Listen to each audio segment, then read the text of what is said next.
Hey everybody, Alexa right here at the Tokyo Game Show. I'm here with Ed, who just played a bunch of Metal Gear Online. Well, I wouldn't say a bunch, but I played a couple of matches with a bunch of strangers. With a bunch of strangers. So exactly how many strangers? How many people can play in Metal Gear Online together? It is an 8v8 scenario.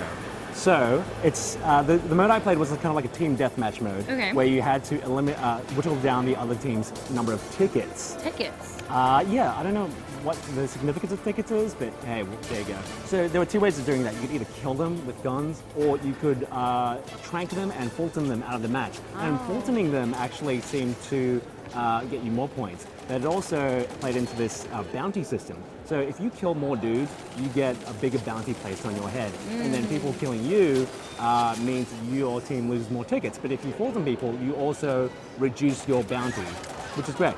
But it's such a weird mode because I've been playing a lot of Phantom Pain right now, and the way I play Phantom Pain is I sneak around, I trank guards and all that kind of stuff. In Metal Gear Online, you have like 16 people running around, like insane people with machine guns firing to the air, hopping on D-walkers, like little mech walker things, and just like firing miniguns all over the place. So it's definitely like a very different dynamic to your standard Metal Gear right now.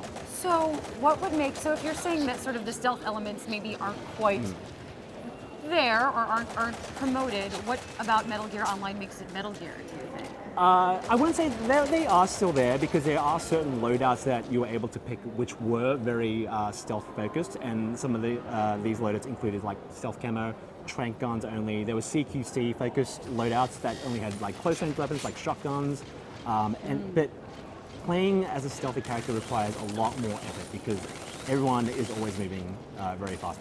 So I did get CQC'd quite a bit. So when you're on the walker, you're a very easy target because the camera's a bit closer into your person. So you can easily get pulled off from behind and strangled and killed. Same with anti-aircraft guns and turrets like that. But it is much more difficult. Many people, when they came into this game, were playing it as a run and gun.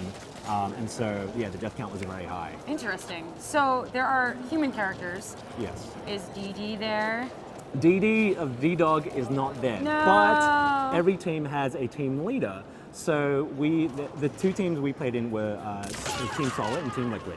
And the head of Team Solid, as you can imagine, is Big Boss, the original Snake, and the head of Team Liquid was Ocelot. And each of those guys had their own specific loadouts. So Snake sort of had like a rifle which had a visible laser sight. So when he was aiming at dudes, the entire team could see where he was pointing at. He could find the enemies. Ocelot, I didn't get to see a lot of him, but he seemed to have his revolvers, obviously, and he could shoot a bunch of dudes. Cool. So that makes it kind of Metal Gear-y? That makes it kind of Metal Gear, a much more high-octane version of Metal Gear. So, but maybe if you play Metal Gear 5 Phantom Pain as a run-and-gun kind of person, you'll really get into it. So it's like Metal Gear drank a bunch of Red Bull and then got slapped online with a bunch of people. That's cool. So, So when are we getting Metal Gear Online? So I believe it's coming out in October for consoles, but PC, no real word yet. So we can look forward to that very, very soon. I'm actually really looking forward to playing it because once people actually get into it and start doing cool stealth stuff, it's going to be a lot of fun to play. Because I played Metal Gear Online for Metal Gear Solid 4 a shitload. So, yeah. And this is on par? You'd say it's on par? It's on par because the movement of Metal Gear Solid 5 is so good. All right, so if you liked Metal Gear Solid 5, you'll probably like Metal Gear Online. For all of your news from the Tokyo Game Show 2015, stay tuned to GameSpot.com.